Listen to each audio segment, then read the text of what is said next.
Imagen en directo del aeropuerto de Torrejón de Ardoz, punto de llegada de la mayoría de los líderes mundiales que están llegando ya a la capital de España para participar en la cumbre de la OTAN que se celebra en nuestro país. Este es el avión, lo estamos viendo desde otro punto de vista, del presidente turco, Recep Tayyip Erdogan, que acaba de llegar en este momento. Junto a este aparato está aproximándose también el de otros líderes internacionales. El mayor de todos, sin duda el que mayor espacio va a ocupar en ese aeropuerto, es el Air Force One del presidente norteamericano Joe Biden, que está previsto que llegue hacia las 2:15 aproximadamente, hora canaria, al aeropuerto de Torrejón de Ardoz, donde ya han ido llegando, lo están haciendo en este momento, líderes de todos los países. ¿Qué tal? Buenas tardes, porque España se convierte desde hoy en el epicentro de la actualidad mundial con la cumbre de la OTAN, que va a reunir a más de 40 líderes mundiales que decidirán sobre la defensa en el nuevo orden mundial que ha iniciado la invasión rusa de Ucrania. A esta hora, como decimos, está prevista a las 2:15 la llegada del presidente norteamericano, y las medidas de seguridad se extreman en la capital de España, absolutamente llena de policías. Madrid es desde hoy una ciudad blindada.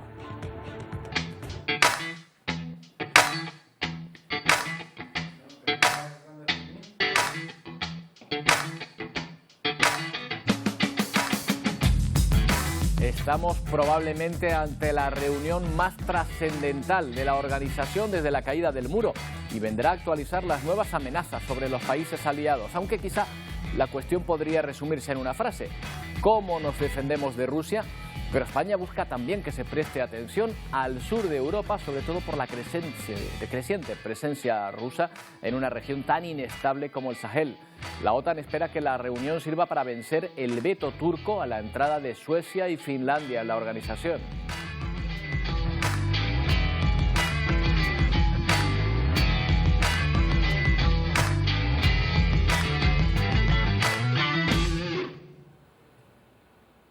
Y a modo de respuesta a esta cita, Rusia ha buscado su protagonismo de la peor manera posible, bombardeando un centro comercial en Ucrania, repleto de gente, en la ciudad de Kremenchuk. Ahí ven a los bomberos limpiando de escombros la zona, donde han muerto al menos 18 personas, según fuentes ucranianas.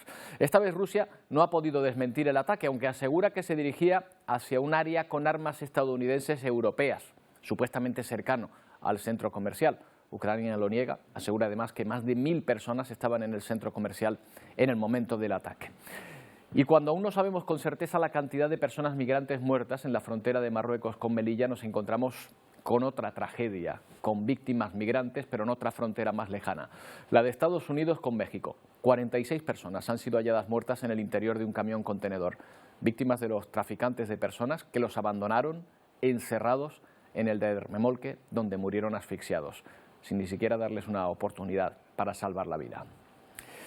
Hablaremos de este asesinato masivo, no se puede calificar de otra manera, pero antes hacemos en Madrid nuestra primera parada del día. Desde hoy la atención mundial puesta en la capital de España, donde se reúne la OTAN en un momento crucial de su historia.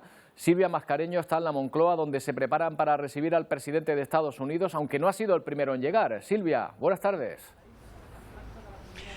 Buenas tardes. No, porque Pedro Sánchez ya se ha reunido con el primer ministro de Australia, con la primera ministra de Nueva Zelanda. Esta tarde también se reúne con la primera ministra de Islandia, pero como decías, la cita clave de la jornada es esa reunión bilateral oficial entre Joe Biden y Pedro Sánchez. Será a las 3 de la tarde, hora canaria, una vez que el presidente de Estados Unidos aterrice en la base aérea de Torrejón. Moncloa le da muchísima importancia a esa cita para desquitarse de aquella reunión fallida de apenas unos segundos del mes de octubre del año pasado. Como decimos, cita clave en esta jornada, aunque después habrá otra foto que pasará a la historia, porque todos los mandatarios cenarán juntos esta noche, cena de gala en el Palacio Real, digamos una foto para la historia de una cumbre que, según Sánchez, debe ser un mensaje de unidad frente a Putin, un mensaje de democracias que defienden la democracia. Pedro Sánchez habla de cumbre histórica porque, según el presidente, nunca la Alianza Atlántica ha reunido a tantos jefes de Estado y de Gobierno, tanto de países aliados como de socios europeos y del Indo-Pacífico. El objetivo, lanzar un mensaje de unidad. De democracias que se reúnen para defender la democracia, para defender los valores que nos unen, que son los valores de la libertad, de la pluralidad política, del respeto a los derechos humanos y también de la defensa de un orden internacional basado en reglas. El gobierno defiende que esta cumbre servirá para incorporar el flanco sur a la nueva estrategia de la OTAN, la hoja de ruta para un mundo, en palabras de la propia alianza, más peligroso e imprevisible. We will agree a fundamental shift to our deterrence and defense, with more high readiness forces, with more forward defense, with more pre-positioned equipment. We will agree a comprehensive assistance package to Ukraine, and then we hope to make progress on the accession of Finland and Sweden. La cumbre oficialmente arranca mañana, pero la mayoría de líderes ya están en nuestro país. Sánchez ya ha recibido a algunos en la Moncloa, como al primer ministro australiano, con quien ha sellado acuerdos, por ejemplo, para la lucha contra el cambio climático. También a la primera ministra de Nueva Zelanda, con quien España ha lanzado la Asociación de Valores Globales. El reto, fortalecer las democracias y los derechos y lograr sociedades más verdes e inclusivas.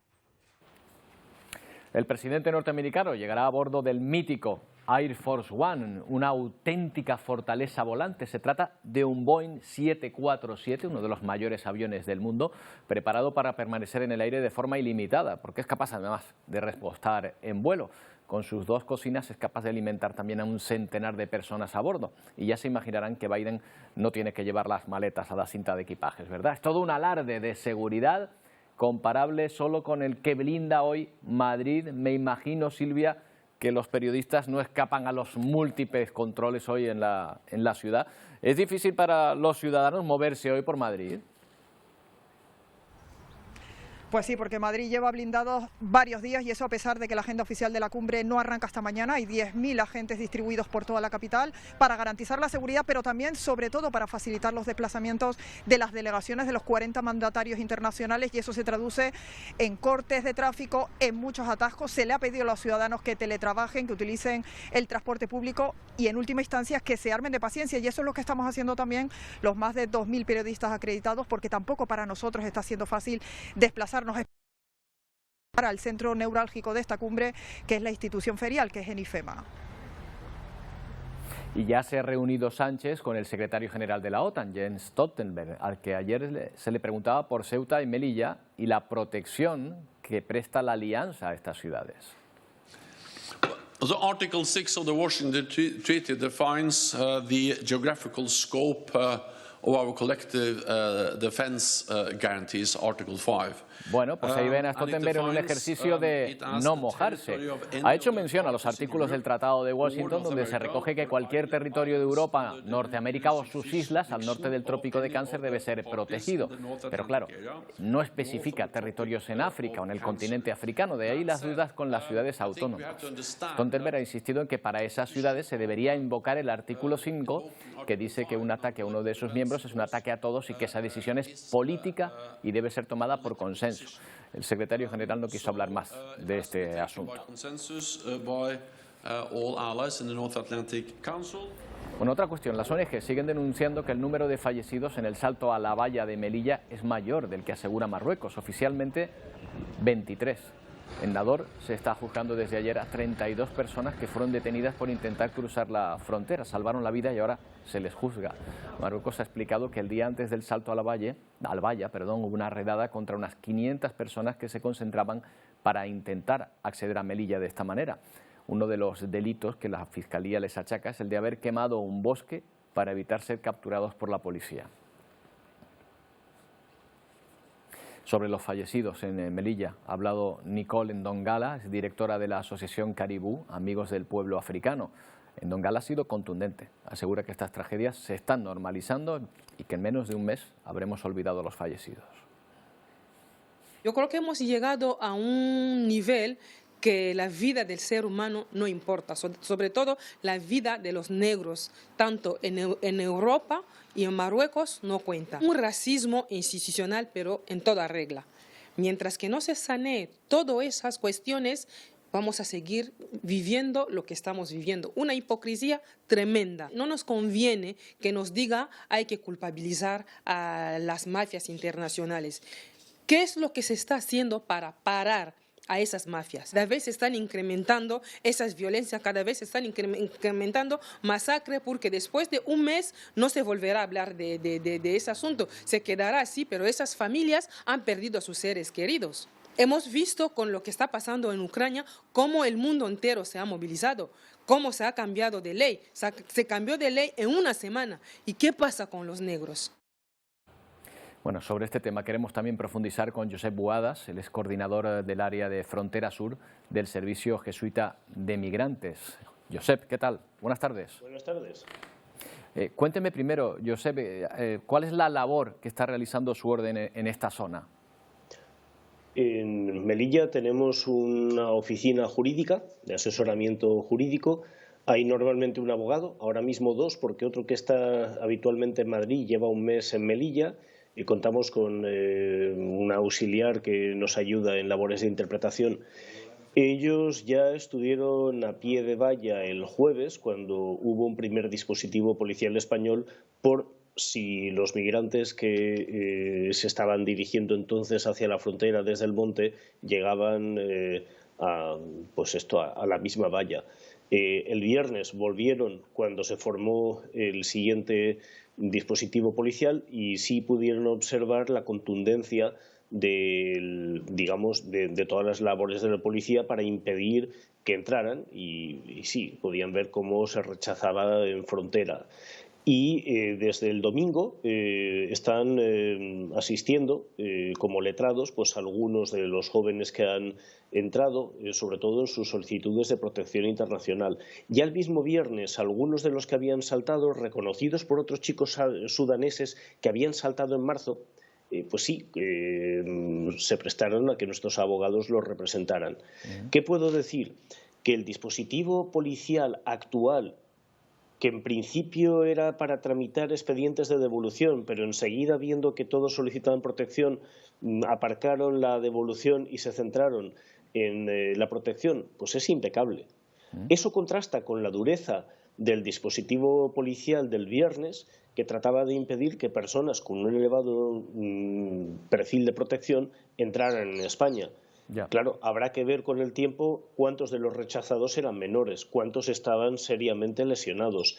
Y luego hay personas que han perdido la vida, que han arriesgado su integridad física para pedir asilo. Lo que nosotros vemos que faltan vías de acceso legales y seguras a la solicitud de protección internacional. A ver, igual que hay una oficina de asilo y refugio en Barajas y hay personas que desde Venezuela, Colombia, Nicaragua están acudiendo, solicitan protección y si se admite a trámite pueden pasar. Bueno, hay una oficina de asilo y refugio en Beniensar, pero es inaccesible totalmente para los que tienen perfil de protección. Lo que reclamamos es que sea accesible. Lo que ocurre, Josep, es que la demanda sería tan grande también, ¿no? Serían tantas las personas que lo pedirían, a lo mejor que no se daría abasto, ¿no? Sí, este es un problema operativo real. Pero tener una oficina de asilo y refugio abierta pero inaccesible, cuidado, antes de 2020 era accesible a sirios, a palestinos, a iraquíes, a argelinos, a quienes podían pasar por marroquíes, pero ahora mismo una frontera que solo está abierta a algunos marroquíes que están reconocidos como trabajadores transfronterizos, es una oficina de asilo y refugio inaccesible. ¿Cuál es el resultado? Muertes. Claro, porque ustedes están en contacto, me imagino, bueno, lo acaba de decir, con todas estas personas, probablemente incluso al otro lado de la frontera, antes de cruzar. ¿De qué huyen estas personas por lo general? ¿De qué? Pues mire, hace poco completamos la entrevista de un adolescente centroafricano, pero de etnia Rijaigat, que es una etnia que predomina en Darfur Occidental y que también está en Chad. Este chico tuvo que salir en avión de la República Centroafricana, creo que era en 2011, cuando asesinaron a sus padres. Era un tiempo de enfrentamiento entre la minoría musulmana y el presidente de entonces, que era cristiano. Estuvo un tiempo en un campo de refugiados cerca de N'Djamena, pero ahí se sentía maltratado, con lo cual se fue a Sudán, al Darfur Occidental, en busca de parientes, dio tumbos. Luego con otros como muchos otros, porque Sudán es un país que está en colapso, pues fueron a Libia. En Libia cuenta que fue apresado unos 7 meses, trataban de extorsionar a su familia hasta que se convencieron de que no tenía familia que para pagar el rescate, mal trabajó para reunir dinero con el que embarcarse a Italia, y cuando comprobó que no podía reunir ese dinero para embarcarse a Italia, entonces cogió el plan B, y el plan B era la ruta argelina-marroquí. ¿Qué sucede? Que nosotros sí observamos la entrada de sudaneses, de chadianos en Melilla, al menos desde 2020, entonces pocos, algunos más en 2021, ciertamente un número más nutrido en marzo de 2022, y es, digamos, como una tendencia creciente. Claro. Malviven en los bosques, con mucho hostigamiento policial, están extenuados. Entonces, claro, el nivel de desesperación, claro, sí se comprende, por lo menos, aunque no se justifica, pues el aumento, digamos, de la agresividad y de la determinación con la que se acercaron a la frontera. Claro, tratan de cruzar de cualquier manera, pero por lo que me dicen muchas veces, Europa no parece que sea la primera opción, ni siquiera de estas personas que empiezan su migración por África. No, o sea, quien huye de esto, pues el asesinato de los padres, en primer lugar busca refugio cerca. Y entonces, hablando él una variedad de árabe chadiano por su etnia, pues fue a Chad. Y cuando aquello se torció, pues se fue a Sudán, porque ahí también se encontraría con esto, con familia extensa, y cuando aquello ya se torció, pues Libia. Y entonces, bueno, llega un momento en que algunos se encuentran en España, pero España no es ni siquiera el destino. Cuando vemos la población residente en España, nacida en estos países, pues es nula, es despreciable. ¿Por qué? Porque hay algunos que transitan por España. Pero ahora mismo nos fijamos en los sudaneses, son novedad, pero ya digo, hasta ahora eran muy pocos. Por eso quizá el 91,75% de tasa de reconocimiento y de protección de los sudaneses en 2021. Estas son cifras que publica el Ministerio del Interior. Al ser pocos, no tenían ningún empacho en reconocer que necesitan protección internacional. Como ahora la policía está tramitando esas solicitudes, pero desde la conciencia de que son de un país al que no se debe expulsar a la gente, al que no se debe devolver a la gente. Claro, esta es la situación, y desde luego la perspectiva y la información es importante para ponernos en el lugar también y ver exactamente de qué huyen, de dónde vienen esas personas. Josep, muchas gracias por ese retrato que nos ha hecho de la situación. Buenas tardes. Pero este drama de la migración afecta a muchísimos países. Una nueva tragedia ha vuelto, por ejemplo, a sacudir Estados Unidos, donde han encontrado 46 cadáveres en un camión. Lograron entrar en Texas, pero no superaron las condiciones en las que viajaban. Los dejaron encerrados allí. Hay 16 supervivientes, entre ellos algunos menores. La policía de San Antonio de Texas encontró un camión de grandes dimensiones abandonado en la carretera muy cerca de la frontera de México. Al llegar hasta allí y acceder al vehículo, encontraron una imagen dantesca: 46 personas sin vida en su interior. Estaban calientes al tacto, sufrían insolación, agotamiento por calor, no había señales de agua en el interior del camión ni ningún tipo de ventilación.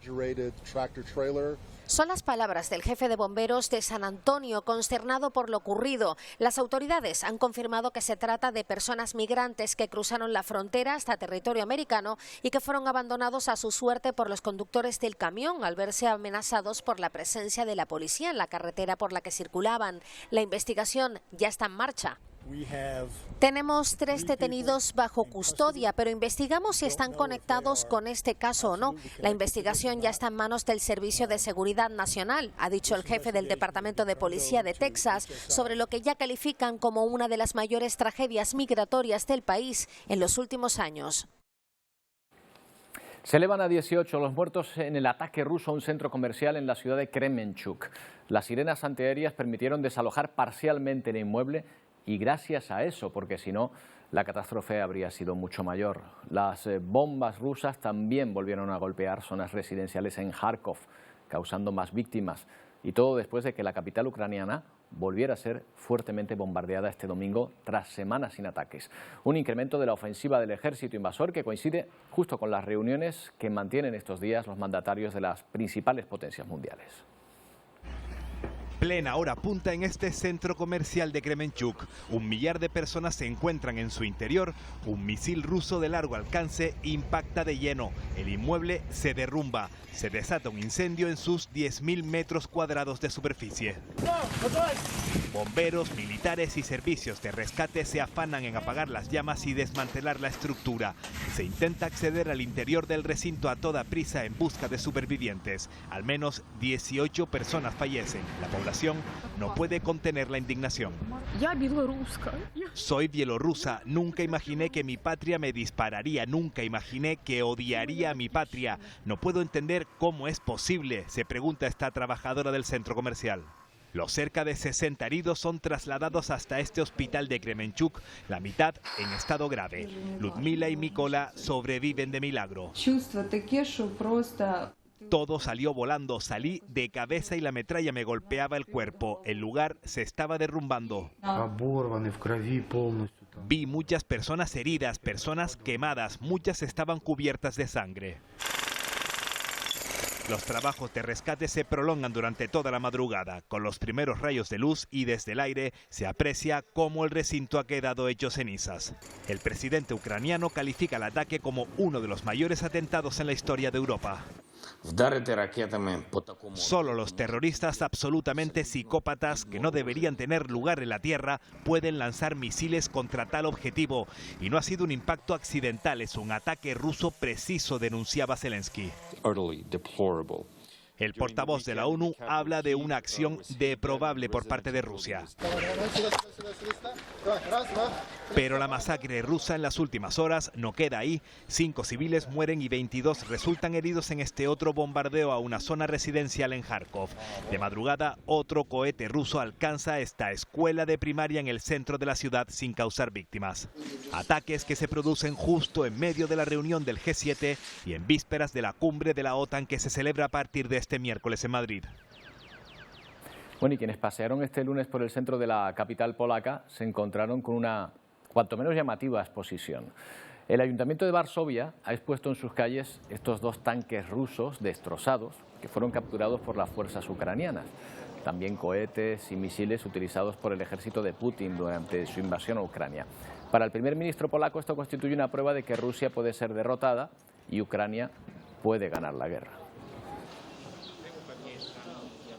Y otra empresa que se va de Rusia, Decathlon, ha cerrado las 60 tiendas que tenía en el país. Antes del cierre definitivo, los locales presentaban esta imagen ya, estanterías completamente vacías, señal de que la multinacional iba a dejar el país y el público quería llevarse los productos los máximos posibles. También se ha suspendido la venta a través de Internet.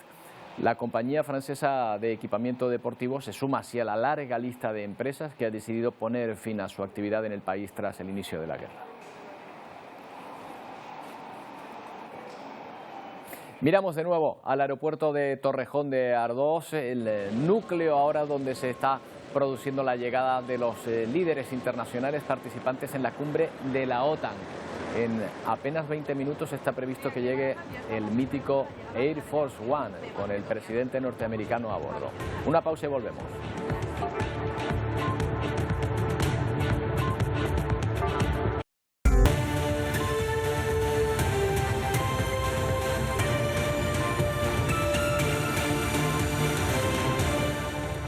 Tres minutos para llegar a las 2 de la tarde a este punto, a este aeródromo, el de Torrejón de Ardoz en Madrid.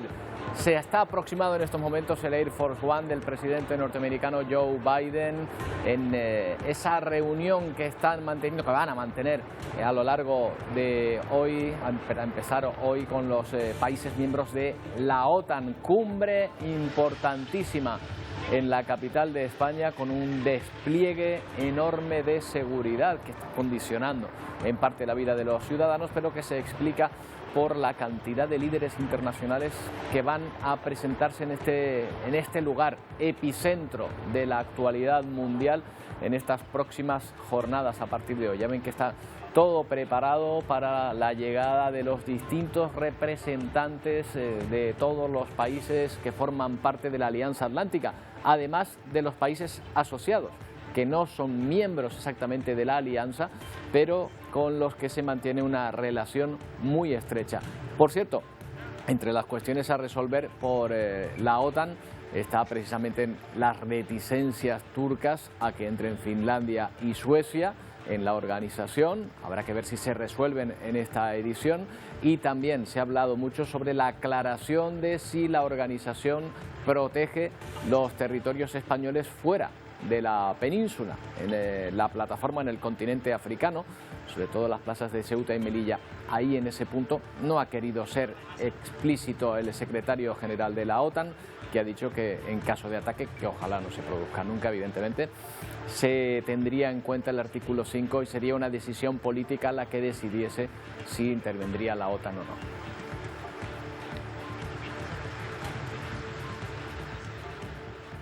Seguiremos atentos a esa imagen, probablemente una de las imágenes del día. Otra trágica se ha dado en Missouri, en Estados Unidos. Al menos son 3 los fallecidos en un accidente de tren. Las primeras informaciones apuntan al choque del vehículo de 9 vagones con un camión que se encontraba en la vía. Los heridos se cuentan por decenas. Las autoridades han abierto una investigación para determinar qué pudo fallar en los controles de paso de las vías. El tren realizaba el trayecto Los Ángeles-Chicago con 243 pasajeros en su interior. A la 1:15 de la tarde, en Mendon, en el estado de Missouri, chocaba con un camión y descarrilaba. 7 de los 8 vagones y las 2 locomotoras del ferrocarril se volcaron, quedando fuera de la vía en el momento. Son las primeras informaciones que ha trasladado el Servicio Público de Carreteras del estado, que inmediatamente desplegó un operativo en la zona. The train had approximately 8 cars, including a baggage car. 7 cars have derailed. En pocos minutos llegaron hasta la zona ambulancias y helicópteros para atender a los más de 50 heridos, que posteriormente han sido trasladados al hospital más cercano, que se encuentra a 140 kilómetros. Trágicamente ya son al menos 3 fallecidos. Dentro de uno de los vagones, los pasajeros esperaban ser rescatados. Momentos de pánico hasta que pudieron salir al exterior. Debido al caos de los primeros minutos, muchos pasajeros esperaban ser atendidos por los servicios de emergencia en los alrededores de la zona del accidente. Incluso otros intentaban prestar ayuda a los viajeros con heridas de mayor gravedad. Las autoridades han comenzado una investigación para determinar qué provocó que un camión se encontrara en la trayectoria del tren en el momento del impacto. Bueno, y otro accidente también que ha provocado muertos. Se trata de un tanque, ahí lo ven, explotando cuando era descargado de ese barco, y que contenía 25 toneladas de cloro gaseoso. Esa sustancia amarilla que ven cómo se extiende justo después del impacto y que se expande rápidamente por el muelle, es altamente nocivo para la salud. Las autoridades han confirmado la muerte de al menos 10 personas, más de 250 resultaron heridas. Se ha pedido a los residentes de Djibouti, que es la capital de Jordania, que cierren puertas y ventanas en sus viviendas. El ministro de Interior ha anunciado que se va a abrir una investigación para conocer las causas de este accidente mortal. Bueno, ya saben que Marruecos está muy presente en la actualidad de nuestro país. Ayer hubo reunión interministerial para preparar un encuentro en el que Canarias tiene mucho que decir también, mucho que escuchar. Por lo menos va a asistir a esa reunión porque se aborda la delimitación de las aguas cercanas a nuestras islas. Es especialmente problemática el área al sur del Hierro, esta que encontraríamos aquí, que se engloba en ese punto en cuyos fondos podría haber yacimientos de tierras raras, además, pero también la zona norte, las islas salvajes y el espacio entre África y Fuerteventura, que podrían generar problemas. La reunión con Marruecos no tiene todavía una fecha prevista, pero vamos a hablar de qué se puede esperar de esta reunión. ¿Cambiará algo a mejor después de que ambos países parezca que ya han mejorado sus reacciones? Vamos a hablar con Fernando Cocho, es analista de inteligencia. ¿Qué tal, Fernando? Buenas tardes. Hola, buenas tardes, ¿qué tal está? Muy bien. Oye, Fernando, ¿qué dice la normativa internacional cuando dos países comparten aguas, como es el caso ahora de Marruecos y España, con Canarias ahí? Pues lo que dice es que tienen que ponerse de acuerdo con el arbitraje, con el laudo de la ONU, cuál es el límite fronterizo de las aguas de la plataforma continental en este caso. El problema es que la solicitud que hizo España en el 2005 para solicitar que esa plataforma continental le perteneciera a aguas provisionales españolas no ha sido tramitada, no ha sido aceptada, mientras que la de Marruecos, que se presentó en el 2015, sí ha sido tramitada y aceptada. Por tanto, de manera unilateral, Marruecos ha extendido hasta los 300 kilómetros su zona de comercio exclusivo y está luchando por el monte trópico, concretamente de tierras raras, petróleo, etcétera. Dado que la legislación española, la ley de Teresa Rivera, impide cualquier tipo de prospección petrolífera, prospección de energías en cualquier parte del territorio nacional. Y eso es Canarias también, evidentemente. Por tanto, Marruecos tiene todas las de ganar. Fernando, paramos un momento porque está llegando al aeropuerto de Torrejón de Ardoz el Air Force One, el avión de Joe Biden, al que estamos viendo precisamente aterrizar. Vamos a echar un vistazo nada más para ver este 747, mítico avión, porque hemos visto cómo lo han salvado desde Steven Seagal hasta Harrison Ford en muchísimas de sus películas, pero bueno, trae al presidente norteamericano y siempre un acontecimiento, uno de los mayores aviones del mundo que está aterrizando, como estamos viendo ahora mismo en Torrejón de Ardoz. Lo vamos a seguir mientras continuamos con esta charla con Fernando Cocho. Fernando, lo que sí se ha producido también es no sé si definirlo de esta manera, una especie de inscripción de Marruecos de algunos de estos territorios que podrían estar en litigio, ¿no? Sí, efectivamente. De hecho, se presentó 2 leyes de seguridad nacional hará unos 6 meses y de manera unilateral Marruecos ha extendido su zona de comercio exclusivo a los 300 kilómetros. Parece que se ha interrumpido esta señal con Fernando. Vamos a tratar de recuperarla mientras estamos viendo la llegada precisamente de ese avión. Estábamos diciendo del Air Force One que ha llegado antes de lo previsto. Estaba previsto para las 2:15 y está aterrizando en este momento el avión que traslada al presidente norteamericano Joe Biden hasta este aeropuerto de Torrejón de Ardoz.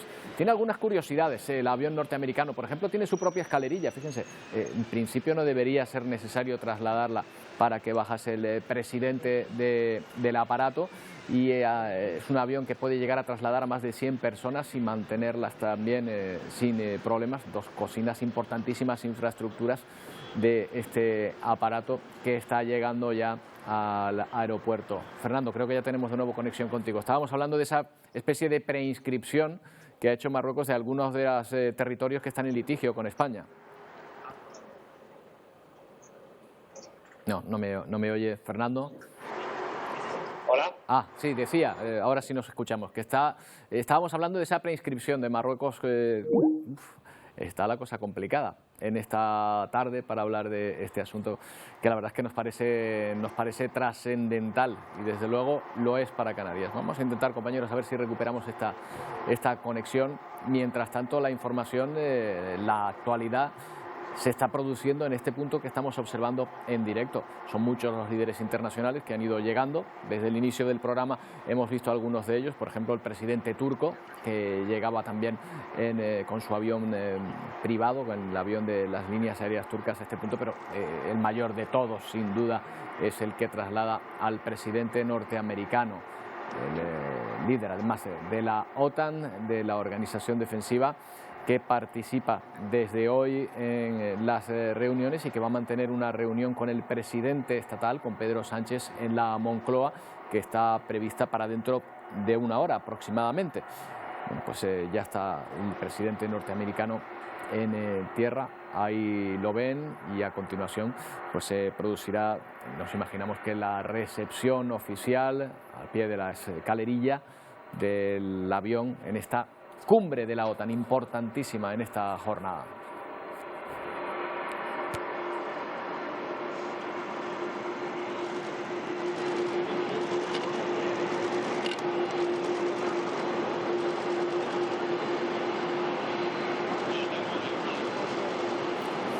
Bueno, no ha sido posible recuperar esta entrevista con Fernando Cocho, que vamos a mantener, si no hoy lo haremos mañana, pero vamos a ocuparnos de un aniversario, 25 años que cumple Harry Potter. El 26 de junio de 1997, es decir, tal día como este domingo, se publicaba el primero de los libros, Harry Potter y la Piedra Filosofal. La novela, de la que apenas salió un tiraje de 500 ejemplares, fue inicialmente rechazada por varias editoriales. Vaya ojo, porque suponemos que tras ver el fenómeno llevarán años tirándose de los pelos.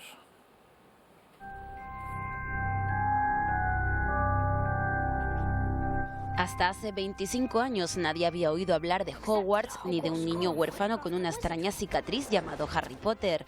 Los inicios de J.K. Rowling, su autora, bien podría ser la historia de una novela. Sin recursos, escribió el primer libro en las mesas de los bares. Harry Potter y la Piedra Filosofal fue rechazada por varias editoriales hasta que Bloomsbury se arriesgó a publicarla. I brought it home and gave it to my market research. Lo llevé a mi casa y se lo di a mis agentes de investigación de mercado, mis 3 hijos, dice el fundador de Bloomsbury. Al rato, uno de ellos bajó y me dijo: papá, este libro es mejor que cualquier cosa que me hayas mostrado. Y buen olfato que tuvo su hija. Actualmente es la serie de libros más vendida de la historia. Las aventuras de Harry Potter se han traducido a más de 65 idiomas, entre los que se encuentran el latín y el griego antiguo. En su momento J.K. Rowling dio con la tecla adecuada, era el libro infantil que hacía falta en aquella época y es un libro que marcó una generación y sigue marcándola. Es un libro que no solo aporta una idea muy buena sobre la literatura y sobre la magia, sino que además incita a los niños a estudiar, incita a los niños a esforzarse y ese es un mensaje que todos queremos para nuestros niños. Fue simplemente fenomenal, recuerda esta fan. No se parecía, dice, a nada de lo que había intentado leer antes. La historia era tan apasionante que no podía parar de leer. Toda una generación de jóvenes ha quedado bajo los hechizos mágicos que se aprendían en la escuela de Hogwarts. La forma en que es narrado en sí Harry Potter y la forma en que te cuenta como la historia en sí de todos los personajes es bastante impactadora. Te deja como esa huella de decir, te deja como con ganas de saber más. Que puede hacer cosas que los demás no pueden. ¿Y te gustaría estar en la escuela de Hogwarts? Sí, me gustaría porque ahora mismo no existe la magia y allí sí que existe. Petrificus Totalis. Un fenómeno que creció aún más con la llegada de la saga a la gran pantalla. 25 años desde que millones de niños de todo el planeta han deseado alguna vez recibir la carta de admisión a Hogwarts, poder cursar asignaturas como las de pociones o defensa contra las artes oscuras o subirse a una escoba para jugar un partido de Quidditch. I'm going to bed before either of you come up with another clever idea to get us killed. Or worse.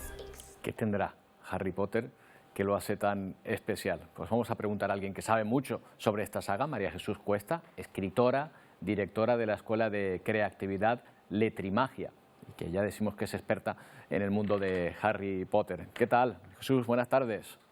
Muy buenas tardes, fenomenal. Bueno, cuénteme primero, que ustedes organizan una Harry Potter Book Night. ¿Qué son? Cuéntenos estas actividades. Sí, pues la Harry Potter Book Night es un evento que se desarrolla a nivel internacional, que lo promueve Bloomsbury, la editorial precisamente que publicó la saga. Se celebra desde 2014 el primer jueves de febrero. Entonces, bueno, pues hay muchos centros en todo el mundo. Nosotros lo hemos celebrado en los últimos 5 años, incluso en pandemia, lo hicimos en online, en la Escuela de Letrimagia, como bien decías. Y bueno, es un evento donde se hace todo tipo de cosas. Nosotros hemos hecho viajes a Hogwarts, experiencias inmersivas, clases de pociones y de encantamientos, varitas y demás, pero cada centro en el mundo pues organiza una actividad diferente. Se unen colegios, librerías, bibliotecas, escuelas como la nuestra y es una forma fantástica de celebrar la magia de Harry Potter y bueno, un poco lo que comentabais, ¿no? Que las generaciones ahora nuevas de niños también son hijos de los que en su día leyeron por primera vez Harry Potter y es una forma de engancharse en familia también a esta saga tan fantástica. ¿Siendo niño es la mejor edad, la mejor época para encontrarse con Harry Potter, para conocer sus libros? Yo creo que no hay mala edad para esto. Conozco muchísima gente que no había leído Harry Potter en su infancia, por lo que fuera, y lo ha leído ahora de mayor y son grandes fans y grandes frikis. Aunque es verdad que hay un efecto en la literatura y es que lo que yo siempre digo es que los niños que leen Harry Potter es muy raro que no sean lectores, que no se conviertan en lectores. Es un fenómeno. No quiere decirse que no haya lectores que no hayan leído Harry Potter, que los hay, ¿vale? Pero es verdad que un niño que se ha leído Harry Potter luego puede seguir leyendo literatura fantástica o otro tipo de géneros, pero suelen ser niños que van a ser grandes lectores. Desde luego ha iniciado a muchísimos jóvenes en la lectura. Eso hay que agradecérselo a esta saga. ¿Qué tiene Harry Potter que seduce a tanta gente? No sé si lo habrá dado tiempo a analizarlo. ¿Cuál es la fórmula del éxito? Bueno, yo creo que he intentado analizar mucha gente, ¿no? Por aquello de intentar replicarlo. Pero efectivamente, por más que haya fans y detractores también, porque evidentemente pues sí, hay gente de que está todos harta los ya, colores. ¿no? Claro, en cuanto hay muchos fans siempre sale algún detractor, pero es verdad que JK pues tuvo ahí un toque mágico. Yo creo que había una necesidad de creer en la magia, pero no en la magia regalada porque sí, sino en una magia un poco también basada en esfuerzo y en estudio y en una serie de sacrificios que se plasman en la saga. Pero para mí lo más grande es que hay personajes de todo tipo y es muy difícil que no te sientas identificado con alguno, incluso con varios. Yo creo que el otro tipo de sagas están muy el protagonista o como 2 o 3 protagonistas o algo así, pero que tenga humor, que tenga magia, que tenga aventura, que tenga esa tensión, esa evolución de los personajes a lo largo de la saga, ese que todos sabíamos que eran 7 libros, que no es que como el primero funciona muy bien, pues han ido añadiendo hasta ver cuándo se cansa el público, ¿no? Que también es muy típico de sagas de literatura, sino que esto estaba muy claro desde el principio. Todos esos son factores que han influido, pero sobre todo que hacía falta magia, que la gente necesita magia en sus vidas, es algo que nosotros en Letrimagia trabajamos de continuo en nuestros reinos y que todo el mundo se puede sentir identificado con algún personaje, da igual la edad, da igual el género, las formas, tu pensamiento, lo que fuera, siempre hay un personaje con el que tienes un cierto cariño. Bueno, oye María Jesús, 20 segundos, que no tenemos tiempo para más. ¿Habrá otro libro de Harry Potter? Pues eso habría que preguntárselo a JK. Seguramente sí, si no es de Harry Potter es otra cosa. Ahora está escribiendo otro tipo de libros, también incluso ha escrito JK para adultos y demás, pero seguramente. Bueno, pues why not, como diría ella, ¿no? Habrá que esperarlo. María Jesús, oye, felicidades por lo que les toca, por este inicio y a celebrar leyendo la mejor manera, acercándonos a esa saga de Harry Potter, ese mago universal ya. Muchas gracias. Muchas gracias a ti. Bueno, están viendo en la parte inferior de sus pantallas precisamente esa llegada del avión del presidente norteamericano. Siempre es un acontecimiento la llegada del presidente, más aquí a nuestro país, donde va a acudir a la cumbre de la OTAN, que comienza, oficialmente comienza mañana, aunque hoy ya los reyes ofrecen una cena de gala en el Palacio Real.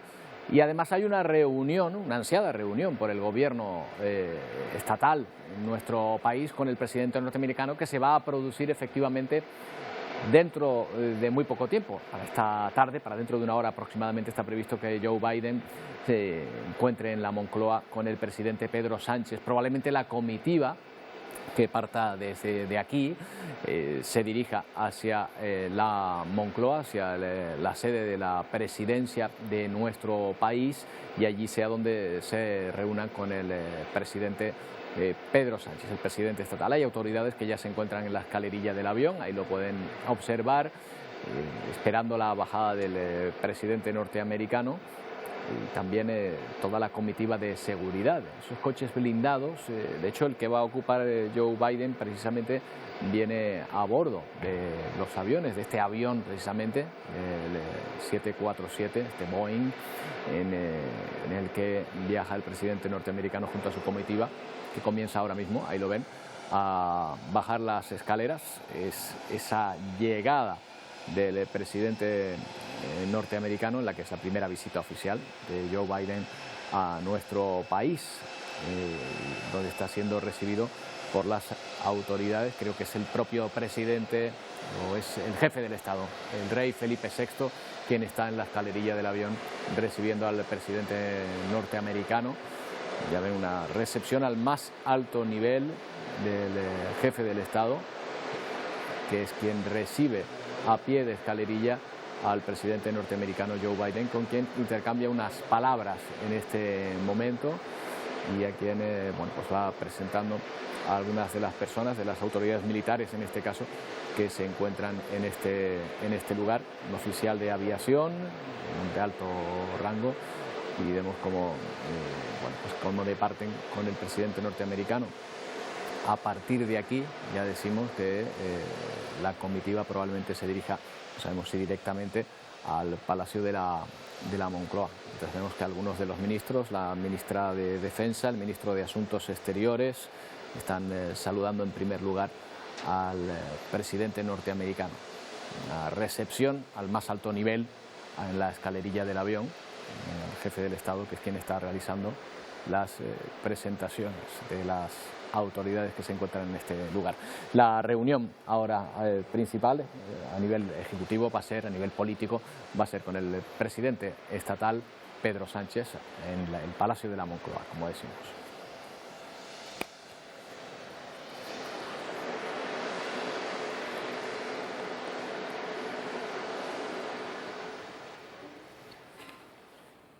Va a ser una de las imágenes del día, probablemente la imagen del día en la que le estamos ofreciendo a continuación desde ese aeropuerto de Torrejón de Ardoz. Bueno, a pesar de que durante la jornada de este lunes nos trasladamos a otro punto del planeta, hasta Ecuador, donde el gobierno ha intentado dialogar con las comunidades indígenas para acabar con el paro general en el país, que ya va para 3 semanas, pero no ha habido acuerdo. Las protestas continúan, con más participantes incluso llegados de puntos remotos del país, pero en los últimos días las manifestaciones se han convertido, por lo menos, en marchas pacíficas. La policía y el ejército blindan el centro histórico de Quito. El objetivo es que los manifestantes no puedan acceder al Palacio Presidencial. Este lunes, indígenas, campesinos y numerosos colectivos sociales partieron desde la Universidad Central, punto de encuentro de los manifestantes. Pusieron rumbo al centro de la capital en una marcha pacífica. Pido, compañeros, esta marcha es pacífica. Fue en torno al mediodía cuando la Confederación de Nacionalidades Indígenas accedió a la invitación de diálogo ofrecida por los representantes del Estado. Se reste, digamos, ¿no es cierto?, 40 centavos al precio del diésel. Esa es nuestra propuesta original. Una rebaja en el precio de los combustibles que, según el ministro de Gobierno presente en la mesa de negociación, sería difícil de asumir. Supondría para el Estado 250 millones de dólares. Estamos conscientes de que hay problemas y causas profundas que son las que han dado forma a estas movilizaciones y a estas manifestaciones. Pero también hemos respondido. Refiriéndose al descuento ya aplicado de 10 centavos en el precio del diésel. El ejecutivo de Guillermo Lasso pide el cese de las protestas, pero lejos de aceptar la solicitud, continúan llegando manifestantes a Quito, procedentes de las comunidades indígenas de la Amazonia ecuatoriana. Y al menos 49 personas han muerto y 30 han resultado heridas, entre ellas varias guardianes, por un incendio en la cárcel de la ciudad colombiana de Tuluá. Esto es en el departamento del Valle del Cauca, en el suroeste del país. Al parecer la tragedia comenzó con una riña que degeneró en un motín en el cual algunos presos prendieron fuego a los colchones, lo que originó un incendio que se propagó por gran parte de la prisión de mediana seguridad.